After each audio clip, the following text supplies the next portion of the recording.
Kapoor TV. लज्जो दा ढाबा। ए ढाबे वाली, जल्दी से 10 लोगों के लिए खाना पैक करवा दे। गोली भाई ने मंगवाया है। लज्जो पंजाबी कुड़ी है, ऐसे वैसों से नहीं डरती। जाकर बोल दे उस गोली भाई को कि लज्जो के ढाबे से फ्री में खाना नहीं मिलेगा। मैं तो कहूँ दिमाग की बत्ती जला भांजी, दे दे खाना। गोली भाई इस शहर का सबसे बड़ा गुंडा है। आप चुप करो मामा, लज्जो गुंडों से नहीं डरती। लज्जो ने कुछ साल पहले ही यहाँ ढाबा खोला था और आज उसका ढाबा अच्छा चल रहा था। लज्जो अपने मामा और छोटी बहन रज्जो के साथ रहती थी। वो एक निडर लड़की थी, मगर गोली भाई शहर का वह नामचीन गुंडा था जिसके सामने बड़े बड़े लोग मुंडी झुका लेते थे। इसीलिए वह लज्जो से मिलने खुद आता है। तेरी इतनी हिम्मत कि तूने मेरे आदमियों को खाना देने से मना किया। लज्जो पंजाबी कुड़ी है, तुम्हारे जैसे गुंडों को मुफ्त में खाना नहीं खिलाएगी। ठीक है, तो परिणाम भुगतने के लिए तैयार रहना। ये कहकर गोली भाई अपने आदमियों को लेकर वहाँ से चला जाता है और तभी लज्जो की छोटी बहन रज्जो आकर कहती है, दीदी दीदी, ये बदमाश कौन था?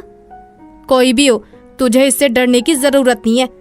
इसे मैं खुद देख लूंगी। हाँ, मैं तो कहूँ दिमाग की बत्ती जला भांजी, इन बदमाशों से दुश्मनी मोल मत ले। कुछ दिन बाद एक दूसरे ढाबे का मालिक मंगल गोली भाई के पास जाकर उससे कहता है, गोली भाई, मैं तुम्हारे आदमियों को रोज मुफ्त में खाना खिलाऊंगा। बस तुम एक बार मेरी आंखों के सामने उस लज्जो के ढाबे की चिता जला दो। सच बोलता है मंगल, झूठ बोलूं तो गोली मार देना गोली भाई। गोली भाई को लज्जो से पहले से दुश्मनी थी, इसीलिए वह मंगल की बात तुरंत मान जाता है और फिर एक रात अपने बदमाशों के साथ लज्जो के ढाबे पर कहर ढाने के लिए पहुंच जाता है। बोलो ए लज्जो, पंजाबी कुड़ी, अब कौन बचाएगा तुझे हमसे? रब से डरो गोली, मेरे ढाबे को ना जलाओ। अंदर मेरी लाडो, मेरी रज्जो सोई है, ढाबे के साथ साथ वो भी जल जाएगी। मैं तो कहूँ दिमाग की बत्ती चला गोली भाई, उस बच्ची पर दया कर। उस बेचारी ने तेरा क्या बिगाड़ा है? ढिबरी मामा की बात सुनकर गोली हंसने लगता है। ढाबे के साथ इस लज्जो की बहन जलेगी तभी तो मजा आएगा। ये फूट फूट कर रोती रहेगी और इसे हमारी ताकत का एहसास होता रहेगा। ऐसा मत कर जालिम, तेरा ये पाप रब कभी माफ नहीं करेगा। मगर निर्दयी शैतान गोली पर उनकी बातों का कोई असर नहीं होता। उसके आदमी ढाबे में आग लगा देते हैं और कुछ ही पल में ढाबे से आग की ऊंची लपटें उठने लगती हैं। ओ मत जलाओ, मेरी रज्जो को मत जलाओ, मेरे ढाबे को मत जलाओ। ओ रब नु खैर कर, मेरे ढाबे को मत जलाओ। बचाओ दीदी, मुझे बचाओ, मैं आग में जल रही हूँ, कोई मुझे बचाओ दीदी। जालिम, याद रखना एक दिन तुझे भी रज्जो की तरह आग में ही जलना होगा। हाँ रज्जो, रज्जो मेरी बहन रज्जो। ढाबा जलकर राख हो जाता है और ढाबे के साथ साथ रज्जो भी परलोक से धार जाती है। मगर लज्जो की आंखों में अब आंसुओं की जगह अंगार नजर आने लगते हैं। मैं तो कहूँ दिमाग की बत्ती जला भांजी, अब यहाँ रहने से कुछ नहीं होने वाला। ढाबा जल गया, रज्जो जलकर मर गई और पुलिस को तो देख, उस जालिम को अब तक भी गिरफ्तार नहीं कर पाई। रब पर भरोसा और सीने में दम बनाकर रख मामा, हर जालिम का अंत होता है, इसका भी जरूर होगा। लज्जो अब सब कुछ भूल कर फिर से ढाबा चलाने की कोशिश में लग जाती है, मगर इस बार वह अपने ढाबे के सामने एक खास संदेश लिखवाती है। गोली भाई से डरने वालों का इस ढाबे में आना सख्त मना है। मैं तो कहूँ दिमाग की बत्ती जला भांजी, ये संदेश लिखवा कर तो तू उस बदमाश से और दुश्मनी बढ़ा रही है। अब उसकी दुश्मनी से लज्जो पर कोई फर्क नहीं पड़ता मामा। लज्जो द्वारा गोली भाई को लेकर लिखवाए गए उस संदेश को पढ़कर कुछ दिनों तक तो कोई ग्राहक उसके ढाबे में कदम नहीं रखता, मगर फिर धीरे धीरे कुछ हिम्मत रखने वाले उसके ढाबे में आना शुरू कर देते हैं। और फिर एक दिन उसके ढाबे के सामने एक लग्जरी कार आकर रुकती है। उस कार में से एक हट्टे कट्टे बदन वाला मस्त मौला नौजवान योगी बाहर आता है। आपने अपने ढाबे के बाहर जिस गोली भाई की तारीफ में संदेश लिखवा रखा है, वो कोई बहुत बड़ी तोप है क्या देवी जी? जालिम है, निर्दयी सांड है। ऐसा इनामी गुंडा है जिसे गिरफ्तार करने से पुलिस भी डरती है। थू है यहाँ की पुलिस पर।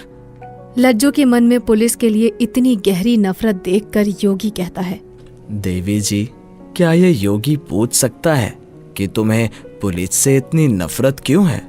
योगी की बात सुनकर लज्जो की आंखें भर आती हैं और वह रोते हुए उसे अपनी दुख भरी कहानी सुनाती है।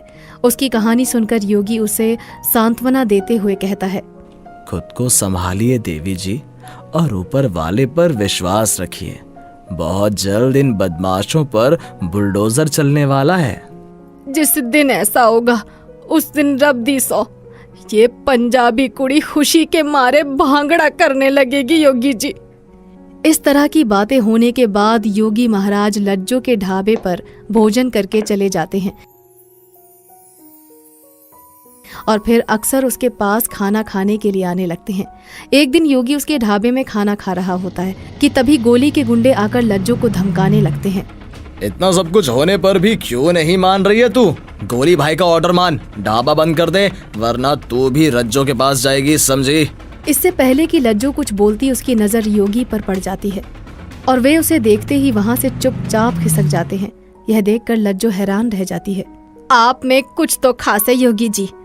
गोली के गुंडे आपको देखते ही फौरन 9-2-11 हो गए। हाँ जरूर, हमारी हट्टी कट्टी बॉडी को देखकर डर गए होंगे। योगी महाराज यह कहकर बात को टाल देता है और फिर कुछ दिन बाद ही शहर में गोली के गुंडों का एनकाउंटर होना शुरू हो जाता है। मैं तो कहूँ दिमाग की बत्ती जला भांजी, और सोच, जरूर कोई दमदार पुलिस अफसर आ गया है शहर में, तभी तो बदमाशों का सफाया होना शुरू हो गया है। सच मामा? बिल्कुल सच बेटा। इसके बाद तो रोज ही बदमाशों के मारे जाने की खबरें आने लगती हैं और पत्र पत्रिकाओं में उनके मारे जाने की खबरें छपने लगती हैं। अच्छा हुआ कुत्ता कमीने की मौत मरा, मेरी इज्जत लूटकर घमंड से हंसता था। बदमाशों ने जबरदस्ती मेरी जमीन पर कब्जा कर लिया था। भगवान उस पुलिस वाले को 100 बरस की उम्र दे जिसने इनको मौत के घाट उतारा। इस तरह कई महीने बीत जाते हैं और एक रात ढिबरी मामा भागते भागते लज्जो के पास आते हैं। मैं तो कहूँ कि दिमाग की बत्ती जला भांजी, मैंने अभी अभी तेरे दुश्मन को उस मंगल के ढाबे में छिपते देखा है। सच मामा? हाँ हाँ सच। उससे बदला लेने का इससे अच्छा मौका फिर नहीं मिलेगा। लगा दे आग और एक होली में 2 दुश्मन जला डाल। ये सुनते ही लज्जो के सीने में बदले की आग धधक उठती है और फिर देखते ही देखते वही आग गोली और मंगल को जलाने वाली आग में बदल जाती है। बचाओ बचाओ, कोई इस आग से बचाओ, मुझे बचाओ। मर गया शैतान, अब मेरी रज्जो की आत्मा को शांति जरूर मिल जाएगी। तभी वहाँ पुलिस आ पहुँचती है और लज्जो पुलिस अफसर को देखकर भौचक्की रह जाती है। योगी जी, आप पुलिस अफसर? जी देवी जी, मैं एनकाउंटर स्पेशलिस्ट योगी रुपेश कुमार हूँ।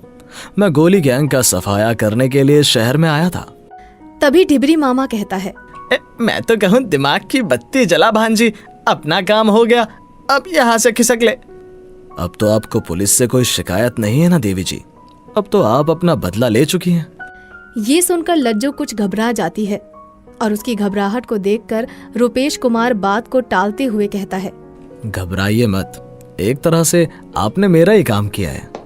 ये सुनकर लज्जो वहाँ से जाने लगती है, मगर तभी पीछे से उसके कानों में योगी की आवाज आती है, मुझसे शादी करोगी लज्जो? लज्जो पीछे मुड़कर देखती है। आपने कुछ कहा? हाँ, क्या तुम मुझसे शादी करोगी लज्जो? ये सुनकर लज्जो बहुत खुश हो जाती है और खुशी खुशी योगी से शादी कर लेती है। शादी के बाद वो अपने ढाबे का नाम रज्जो ते लज्जो दा ढाबा रख देती है और उसका ढाबा पहले से अच्छा चलने लगता है।